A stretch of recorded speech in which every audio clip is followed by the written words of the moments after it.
Itu kan janjinya. Jadi jangan bingung teman-teman sekalian, harus kita tahu janji Allah kita kejar. Makanya Nabi SAW mengatakan itu kepada Amr, wahai Amr, saya akan utus kau pasukan. Nabi ingin motivasi karena dia masih mu'allaf. Kau akan menang, dapat pahala banyak loh ini, pahala jihad. Kalau mati syahid. Dan kau akan dapat ghanimah kalau kau menang, besar. Amr sudah faham masalah surga, pahala jihad, maka dia mengatakan, ya Rasulullah, saya siap perang tapi tidak butuh ghanimah. Kata Nabi SAW, hai Amr, ketahuilah, sebaik-baik harta soleh, harta halal maksudnya. Kalau kau menang dapat ghanimah, harta halal itu di tangan anak yang hamba yang soleh.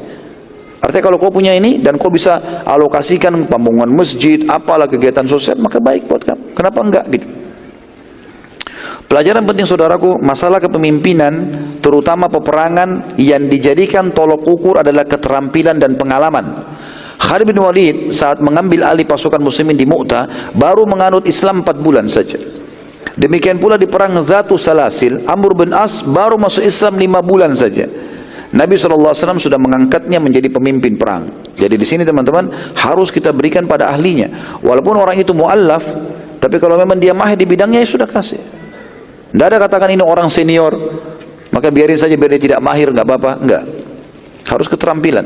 Makanya kata Nabi SAW, kalau kalian mengembalikan masalah bukan pada ahlinya, tunggulah kehancuran. Harus ahlinya.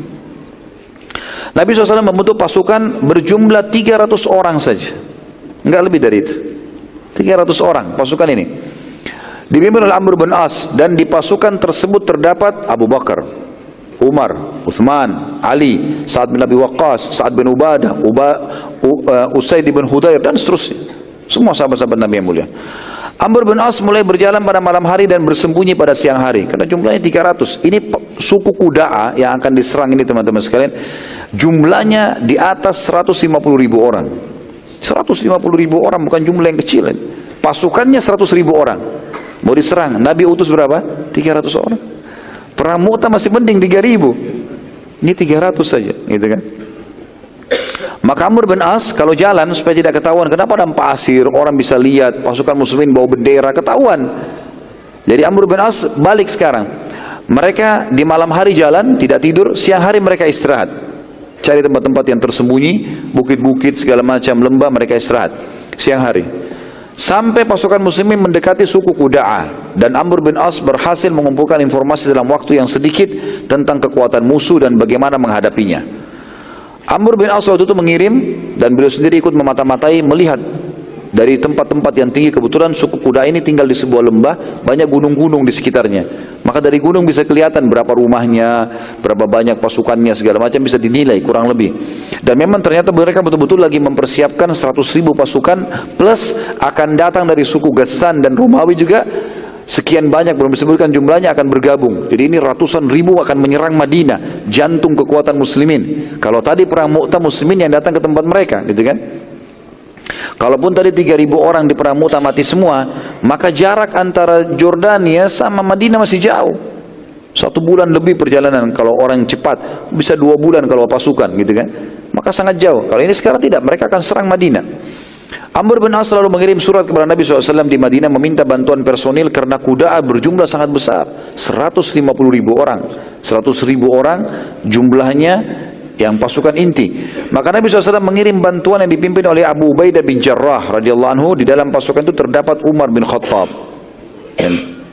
Jadi tadi pasukan pertama 300 nggak ada Umar, sekarang ini ada Umar yang ikut. Jadi bergabung semuanya. Di sini teman-teman sekalian yang luar biasanya, jadi kalau ada orang yang menganggap, oh ada beberapa sahabat walaupun mereka itu mulia, tapi mungkin jarang namanya disebutkan dalam peperangan, ini keliru. Di peperangan ini teman-teman, mayoritas sahabat Nabi yang mulia, yang senior-senior semua dari Muhajirin, dari Ansar, diikutkan di sini oleh Nabi SAW. Diikutkan di sini. Sebelum Abu Ubaidah bin Jarrah radhiyallahu anhu berangkat meninggalkan Madinah, Nabi SAW menitipkan pesan agar ia jangan berselisih dengan Amr dalam hal apapun. Abu Ubaidah pemimpin dari Madinah, pasukan tambahan. Amr pasukan inti yang sudah berangkat sebelumnya. Ini bantuan. Maka kata Nabi SAW, hai Abu Ubaidah, jangan kau berselisih dengan Amr. Kau pemimpin, dia pemimpin, tapi jangan berselisih. Tetap dia pemimpin inti. Saat kedua pasukan bertemu dan tiba waktu sholat, Abu Ubaidah ingin jadi imam. Maka Amr mendatanginya dan berkata, wahai Abu Ubaidah, engkau adalah pasukan tambahan untuk memperkuat pasukan inti bersamaku. Maka aku adalah pemimpin kalian. Waktu itu teman-teman, Abu Ubaidah bin Jarrah, salah satu dari sahabat di 10 orang yang masuk surga, sudah masuk Islam dari dulu, sudah lama, hadir di Badr, hadir di Uhud, hadir di perang-peperangan Nabi SAW, banyak, pengalamannya banyak itu. Dari sisi keutamaan dibandingkan dengan Amr, Amr baru 5 bulan masuk Islam, gitu kan. Tapi Amr, dia faham dia pemimpin, maka dia bilang waktu Abu Ubaidah mau jadi imam, sudah mau maju jadi imam, sebentar Abu Ubaidah, kau pasukan tambahan, saya pasukan inti, saya pemimpin, gitu kan. Abu Ubaidah bin Jarrah waktu itu tentu lebih senior dan tahu kalau Amr bin As baru masuk Islam 5 bulan, keimanannya membuatnya mengalah, gitu kan. Karena dia sudah masuk Islam, dia sudah lama, dia mengalah. Dia bilang, baik, ini Rasulullah sudah ingatkan jangan berselisih dengan Amr, maka dia pun mengatakan, baiklah, kau jadi pemimpin sholat. Teman-teman perlu tahu ya, orang kalau baru masuk Islam 5 bulan, kira-kira sudah berapa ayat yang dihafal? Ya kan yang masuk Islam 5 bulan, antum lahir dalam keadaan Islam masih kocar-kacir bacanya. Ini baru 5 bulan gitu. Jadi bacaan juga masih pas-pasan, gitu kan. Pelajaran yang kita harus ambil teman-teman sekalian, bagaimana Islam mengajarkan kepatuhan pada pemimpin selama bukan maksiat pada Sang Pencipta. Dan ini merupakan ciri kekuatan persatuan umat Islam. Walaupun Amr baru saja 5 bulan yang lalu merupakan salah satu dari pemimpin orang-orang kafir, namun sekarang ia muslim dan ditunjuk oleh Nabi SAW memimpin, maka semuanya harus patuh. Maka pada saat itu kepemimpinan sepenuhnya di tangan Amr ibn As radhiyallahu anhum ajma'in. Amr bin As lalu memerintahkan agar berkemah di sekitar suku Quda'ah pada malam sebelum penyerangan, dan saat itu sangat dingin. Sementara Amr melarang pasukan siapapun tidak boleh ada yang menyalakan api. Waktu itu teman-teman, dinginnya luar biasa. Kenapa padang pasir? Dingin luar biasa. Saya pernah ceritakan kisah ini ya. Tapi ini berhubungan dengan sirah kita karena ini memang ini kisahnya, ini rentetan sirahnya sampai di sini bahasan kita. Maka pada saat itu, perlu kita tahu teman-teman, di Madinah, kalau kami dulu masih di sana, kadang-kadang kalau dingin sekali bisa 5 derajat, ya, dingin sekali. Bahkan saya pernah dapat di Madinah turun hujan itu es batu, sampai kaca-kaca mobil pecah. Kalau musim dingin sekali. Cuma Madinah masih banyak bangunan. Kalau kita keluar sedikit dari Madinah, mulai masuk padang pasir 5-10 kilo dari Madinah, itu sudah luar biasa dingin. Karena padang pasir rata, anginnya merata, dingin sekali, bisa dibawa mungkin 0 derajat gitu kan. Waktu itu kebiasaan orang kalau lagi perjalanan, mereka harus bakar api, nggak bisa enggak, supaya hangat. Mereka dekatkan diri. Dari semua kemah, setiap kemah boleh bakar api unggun di depannya. Satu kemah berisi 4-5 orang maksimal. Mereka membakar itu, mereka duduk sambil hangatin badan. Kadang-kadang juga di sekitar kemah dipasang 5-6 api mengelilinginya supaya hangat dari seluruh penjurunya. Seperti itulah. Jadi kadang-kadang cuma 5-6 kemah tapi sudah seperti satu perkampungan, terang dari jauh. Karena di padang pasir gitu kan. Maka pada saat itu Amr mengatakan, instruksi saya malam ini kita tidur dingin, tidak boleh ada api. Umar bin Khattab datang. Umar bilang, hai Amr, sungguh pasukan kedinginan, maka biarkan mereka menyalakan api, gitu, untuk menghangatkan tubuh mereka. Apalagi besok engkau akan suruh mereka untuk menyerang musuh, gitu kan. Maka kata Amr dengan tegas, tidak boleh ada api, satu pun tidak boleh ada api menyala. Ini instruksi, harus patuh. Umar waktu itu tahu ini Amr bin As, anak baru kemarin lahir ini gitu. Baru 5 bulan masuk Islam. Dan Amr bin As dan Umar tahu Umar bin As ini dulu musuh Islam. Dulu dia dutanya Quraisy untuk menjemput muslimin yang hijrah ke Habasyah. Gitu. Sampai hanya dapat hidayah di sana tentunya. Jadi Umar marah, tapi Umar mau marah sama dia serba salah. Datangi Abu Bakar. Sahabat yang paling bijak adalah Abu Bakar. Wahai Abu Bakar, bagaimana pendapatmu? Masa Amr larang kita bakar api? Kata Abu Bakar, hai Umar, ini adalah utusan Rasulullah SAW. Ini pilihannya, jangan kau bantah. Pasti dia benar, ikuti saja. Kedinginan, tidak apa-apa. Maka Umar pun diam. Abu Bakar sudah nasihat, dia sudah ya, diam. Pada malam itu sahabat kedinginan, sampai dalam beberapa asar disebutkan banyak di antara mereka tidak bisa tidur karena dinginnya, walaupun ada kemah gitu kan. So habis sholat subuh, waktu mau sholat subuh, dikumandangkanlah azan. Kemudian para sahabat mulai kumpul. Amr bin As ditunggu, karena mau jadi imam. Dia pemimpin, dia harus jadi imam. Lalu dia bilang sama orang-orang yang di sekitarnya, ada 2-3 sahabat yang khusus untuk melayani pemimpin perang. Dia bilang, bawain untuk saya air, saya mau mandi junub. Rupanya dia malam itu mimpi mandi junub. Ini lagi di kancah peperangan bisa mimpi junub ya. Masya Allah. Luar biasa gitu. Beliau mimpi ada junub. Datangkan air, beberapa Kendi air didatangkan. Begitu Amr pegang, dingin sekali, kayak es batu gitu. Kata Amr, saya nggak mau mandi, saya mau tayammum. Waktu dia ucapkan itu, ini pasukan sudah nunggu semua di depan kemah untuk sholat subuh, tinggal tunggu dia saja.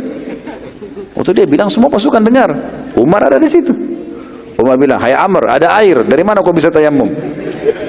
Ini masalah lain lagi, ini masalah kedua ini. Tadi malam sudah nggak boleh bakar api, sekarang lagi buat masalah nih. Dia bilang, pokoknya saya tidak mau, saya harus tayammum saja. Ada di sebelahnya Umar, Abu Bakar. Hai Abu Bakar, bagaimana pendapatmu? Diam. Dengar saja, biarin. Ya sudah. Apa boleh buat? Jadi Amr bin As jadi imam subuh itu tayammum dalam keadaan junub. Karena dinginnya air. Baik, habis sholat subuh, takbir, gitu kan? Menyerang. Dan Amr bin As memberikan sebuah strategi di sini. Tidak boleh ada satupun di antara kalian yang berpisah sama temannya. Harus partner. Ya, masih karena gelap, masih gelap. Harus tahu temannya ini, gitu kan? Sebagian sahabat bahkan ada yang mengikat kain antara kudanya sama kuda temannya. Sehingga kudanya kalau jalan lebih jauh ketarik, gitu kan? Karena memang tidak boleh pisah, begitu instruksinya. Jadi harus tahu temannya. Jangan sampai dia salah bunuh nanti di situ, gitu kan? Karena memang ini dimasuk di pasukan musuh gelap. Maka pada saat itu pun pasukan musuh diserang tiba-tiba habis subuh dan ternyata subhanallah strategi ini berhasil. Ya, bagaimana pasukan muslimin berhasil mengalahkan mereka dan pasukan Qudaa yang sudah 100.000 pun pada saat itu mereka lagi berlalai-lalai dan ternyata dengan hikmah Allah di malam itu karena musim dingin mereka mabuk-mabukan. Mereka mabuk-mabukan, mereka minum khamr, pesta-pesta segala macam karena mereka anggap mereka akan menang, 100.000 pasukan akan menyerang Madinah dan seterusnya lah. Mereka berfoya. Jadi banyak yang teler, mabuk. Dengan cara itu subhanallah Allah SWT buat mereka begitu, maka pasukan muslimin berhasil menyerang. Dan banyak di antara mereka sudah selesai, tidak bisa angkat senjata dalam kondisi mabuk, masih ngantuk, nggak bisa dikuasai oleh muslimin. Waktu itu tentu ada sebuah hukum juga, bukan waktu itu, sebenarnya kapan saja ya. Ada hukum syar'i teman-teman sekalian. Kalau kita menang, kita boleh menangkap musuh sebanyak mungkin.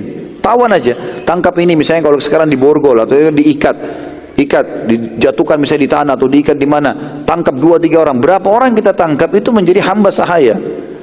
Masing-masing orang kalau tangkap gitu kan.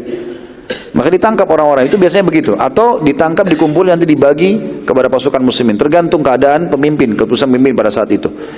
Waktu itu pasukan muslimin sudah menang. Maka Amr bin As melakukan instruksi. Sudah nggak usah kejar yang sudah lepas. Lari musuh kuda ini pada kocar kacir. Yang ada saja. Umar datang lagi. Hai Amr, hukum dari mana ini? Rasulullah SAW bolehkan kita menangkap tawanan. Pokoknya instruksi saya nggak boleh. Jangan. Cukup. Sekarang ini ghanimah yang sudah ada, bawa pulang ke Madinah. Udah, pulang ke Madinah. Ini dalam kondisi betul-betul Umar ini sangat jengkel. Umar sempat waktu itu datang lagi ke Abu Bakar yang ketiga kali. Abu Bakar gimana? Sama. Jangan bantah. Sudah pulang ke Madinah. Pulang ke Madinah. Kepemimpinan perang itu berlaku semenjak keluar dari kota itu, kota keluar Madinah. Karena kalau sampai Madinah sudah memimpinnya Rasulullah SAW. Sekarang keluar. Begitu masuk pintu gerbang Madinah, Umar sudah tahu ini sudah lepas pemimpinnya. Tidak ada lagi Amr nih. Sudah selesai ceritanya. Dulu waktu di situ, Umar lebih dulu ke masjid. Begitu tiba di masjid, sudah pelukan sama Nabi SAW, salaman, ya Rasulullah, ada kejadian nih. Bukan Umar cerita tentang menangnya peperangan. Amr nih buat masalah. Yang pertama, kita kedinginan tidak boleh bakar api. Ini gimana caranya? Sampai pasukan ada tidak tidur. Yang kedua, dia junub. Ada air, nggak mau mandi. Tayammum dan mengimami kami sholat dalam keadaan junub. Ini masalah lain. Yang ketiga ya Rasulullah, kami nggak boleh nangkap-nangkapin musuh. Ghanimah yang sudah disuruh bawa pulang saja. Pas selesai Umar sampaikan, pasukannya Amr tiba. Masuk, turun, melaporkan tentang kemenangan. Setelah sampaikan kemenangan, ini ghanimahnya ya Rasulullah segala macam. Umar lagi nunggu nih, Nabi bagaimana menghakimi Amr. Lalu Nabi SAW bilang, duduklah ya pasukan, duduk semua. Amr suruh duduk, Umar di sebelahnya. Kata Rasulullah, hai Amr, sudah sampai keluhan saya, keluhan kalian dari Umar. Apa jawabanmu sekarang? Kenapa kamu larang pasukan untuk bakar api malam-malam? Kenapa kamu tidak mandi pakai air sementara ada air dan kamu junub? Dan kenapa kamu larang mereka menangkap tawanan-tawanan perang? Kata Amr, ya Rasulullah, kalau masalah pertama, Jumlah kita 300 melawan 150.000 orang ini. Ini bukan main-main, jumlahnya besar. Kalau malam itu kita nyalakan api dan suku kuda tahu, maka habislah kita. 100.000 orang, mereka bisa membunuh kita sebentar kalau cuma 300. Tapi dengan cara seperti itu, kita kedinginan sedikit, tapi mereka tidak tahu kita ada, pagi-pagi kita serang, berhasil menang. Kata Nabi SAW, engkau benar. Umar jadi diam, karena tahu ini benar. Yang kedua, kenapa kau mandi junub? Kenapa dengan tayamum tidak mandi junub? Ya Rasulullah, dingin. Saking dinginnya sampai waktu saya sentuh seperti es. Saya kalau mandi, ya, kemudian saya mati atau saya sakit, tidak bisa pimpin perang. Sementara saya harus nyerang subuh. Dan Anda tidak menunjuk orang pengganti saya kalau saya mati. Kan biasanya Nabi tunjuk, ya tadi pramuta kan, kamu kalau mati diganti fulan. Ini nggak ada. Berarti dia pemimpin tunggal di sini. Gitu kan?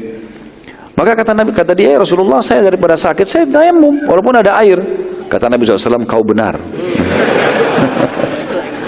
Umar diam lagi. Yang kedua kali.